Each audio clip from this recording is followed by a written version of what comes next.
السلام علیکم ناظرین، میں ہوں نعیم خان، اپنے ڈیجیٹل پلیٹ فارم پر آپ کو خوش آمدید کہتا ہوں۔ امید ہے کہ آپ خیریت سے ہوں گے اور اللہ آپ کو خیریت سے ہی رکھے۔ ناظرین، ویڈیو میں آگے بڑھنے سے پہلے میری ہمیشہ ریکویسٹ کہ ہمارے چینل کو سبسکرائب کرنا مت بھولیے گا، بیل آئیکن کو دبا دیجیے گا اور اگر ویڈیو اچھی لگے تو لائک اور شیئر ضرور کیجیے گا۔ ناظرین، ایران تنہا ہے، شاید وہ اسلامی ممالک کے رویوں سے بھی تنگ ہے، لیکن پھر بھی لڑ رہا ہے، زخمی شیر کی طرح لڑ رہا ہے۔ اتنا نقصان ہو جانے کے باوجود بھی وہ تنہا لڑ رہا ہے اور نت نئے ہتھیار روز پھینکے جا رہے ہیں۔ امریکہ اور اسرائیل پریشان ہیں کہ یہ کیا ہو گیا، یہ کہاں سے آ رہی ہیں یہ تمام چیزیں، اور دوسری طرف تل ابیب اور یروشلم اور حیفا میں میزائلوں کی بارش کر دی گئی ہے۔ یعنی شہری بھی پریشان اور شہر بھی پریشان ہو گیا وہاں پہ کہ اب ہمارے ساتھ کیا ہوگا۔ سائرن بج اٹھے ہیں، یعنی اسرائیل پورے کا پورا بہت زیادہ پریشان ہے۔ اچھا، وہ بھی لوگ ایران میں بمباری کر رہے ہیں، لیکن زیادہ جو اس وقت جو جوش آ گیا ہے وہ ایران کو آ گیا، اور ایران نے اسرائیل کے جو 3 شہر میں نے آپ کو بتائے ہیں ان پر بے تحاشا بمباری کی اور وہاں پہ بہت ساری ہلاکتیں بھی ہوئی ہیں۔ اچھا، اب یہ کہا جا رہا ہے کہ خلیجی ممالک پر ایران بہت سارے حملے کر رہا ہے، لیکن ناظرین اس میں ذرا وضاحتاً میں عرض کر دوں کہ خلیجی جو ممالک ہیں ان کے شہروں یا شہریوں پہ کوئی بھی بمباری نہیں ہو رہی اور نہ ہی کوئی اس طریقے سے کا میزائل گرایا جا رہا ہے، بلکہ جہاں پہ امریکن فوجی اڈے ہیں ان کو تباہ کیا جا رہا ہے، یا جہاں پہ امریکن فوجی موجود ہیں ان کو ٹارگٹ کیا جا رہا ہے، شہروں کو ٹارگٹ نہیں کیا جا رہا۔ یہ کلیئر کر لیجئے گا اور آپ کے دماغوں کو بھی ذرا کلیئر ہونا بڑا ضروری ہے۔ ناظرین، دی اکانومسٹ کے سروے کے مطابق ایران پر حملے کے بعد ڈونلڈ ٹرمپ کی مقبولیت میں کمی واقع ہوئی۔ انہوں نے کہا جی 38% کمی واقع ہو گئی ہے، اور جو صورتحال اس وقت ہے کہ رپورٹ کے مطابق 59% امریکی ان کی پالیسیوں سے خوش نہیں ہیں، اور یہ شرح اب تک کی سب سے زیادہ ہے۔ سروے 27 فروری سے 2 مارچ کے دوران کیا گیا ہے۔ ناظرین، یہ بہت اہم بات ہے، اور میں نے اپنے پچھلے ویلاگز میں بھی یہ عرض کیا تھا۔ امریکنز ان سے وہ ڈونلڈ ٹرمپ کی پالیسیوں سے خوش نہیں ہیں، اور وہ چاہتے یہ ہیں کہ اب مڈ ٹرم الیکشنز آ جائیں اور تاکہ ڈونلڈ ٹرمپ سے چھٹکارا حاصل ہو سکے۔ ناظرین، اب آتے ہیں ذرا اصل گیم کی طرف۔ یہ گیم ہوئی کیسے؟ ناظرین، امریکی فوجیوں کو بتایا گیا کہ آپ آرماگیڈن اور حضرت عیسیٰ کے آنے کی راہ ہموار کرنے کے لیے وہاں لڑنے کے لیے جائیں۔ اچھا، آرماگیڈن کیا ہے؟ آرماگیڈن ہے ناظرین خیر و شر کی درمیان لڑائی۔ تو اپنے آپ کو وہ امریکنز یہ کہہ رہے ہیں، یعنی اپنے وہ جو فوجی ہیں ان کو کہہ رہے ہیں کہ آپ خیر ہیں اور شر کے ساتھ لڑنے جا رہے ہیں، اور حضرت عیسیٰ کے آنے کی راہ ہموار کی جا رہی ہے۔ ایک جنگی یونٹ کے جو کمانڈر ہیں انہوں نے اپنے جو کمیشنڈ آفیسر ہیں ان کو یہ کہا کہ حضرت عیسیٰ نے ڈونلڈ ٹرمپ کو منتخب کیا ہے آرماگیڈن کے لیے اور اپنے آنے کے لیے، اور یہ کہا کہ آپ لوگ ایران جائیں اور اشارتی آگ جلائیں تاکہ آرماگیڈن کا سلسلہ شروع ہو سکے اور حضرت عیسیٰ کے آنے کی راہ ہموار ہو سکے۔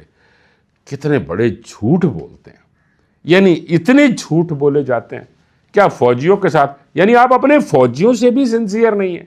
اپنی فوج کو اگر آپ نے لڑنا تو فوج کو بتائیں، جھوٹ بول کے فوجیوں کو بھیجتے ہیں، چونکہ فوج تیار نہیں ہوگی۔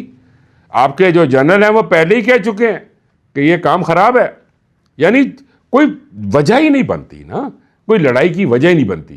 اب یہ اندازہ کریں کہ صورتحال جو بن گئی تھی وہ یہ بنی کہ جو ایران ہے اور امریکہ کے درمیان مذاکرات تقریباً قریب ہی آ گئے تھے، یعنی عمان کے جو تعاون سے جنیوا میں یہ بیٹھ کے مذاکرات ہوئے، اور جب یہ مذاکرات ہوئے تو بالکل کوئی من منا والی بات قریب آ گئی تھی۔ ایران نے امریکہ کی جو تجاویز ہیں وہاں پہ لچک دکھائی، لیکن اسرائیل کو تکلیف ہو گئی۔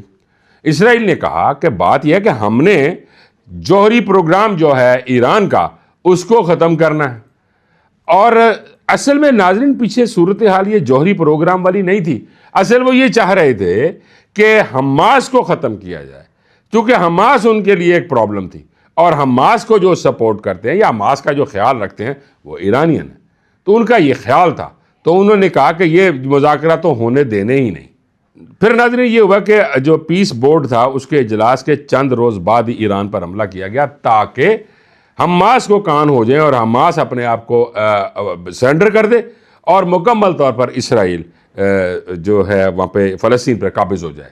یہ تھا اصل میں. یہ یعنی امریکہ کو شاید پرابلم نہ ہوتی, اسرائیل کو کوئی نہ کوئی پرابلم تھی, اور اس نے وہ جو مذاکرات تھے اس میں, جبکہ ایران نے لچک بھی دکھائی وہاں پہ, لیکن اس نے وہ مذاکرات کامیاب, یعنی اسرائیل نے کامیاب نہیں ہونے دیے. ناظرین اب آتے ہیں ذرا اپنے پیارے پاکستان کی جانب.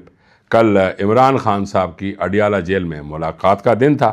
عمران خان کی بہنیں اور باقی جو کارکنان تھے اور کچھ جو رہنما تھے وہاں پہ موجود تھے, لیکن ملاقات نہ ہو سکی. وہ میں اکثر کہتا ہوں کہ آج بھی سورج ڈوب گیا ہے, آج بھی تم نہیں آئے, تو وہ واقعی ملاقات نہ ہو سکی. اب جو میں نے ناظرین پہلے آج سے کوئی 4-5 ولاگ پہلے میں نے ایک ولاگ کیا تھا, اس میں نے کہا تھا کہ ہو سکتا ہے کہ بشرا بی بی کی بھی جو ملاقاتیں ہو رہی ہیں ان کو بھی ختم کر دیا جائے, کیونکہ اس کو سیاسی رنگ دیا گیا تھا.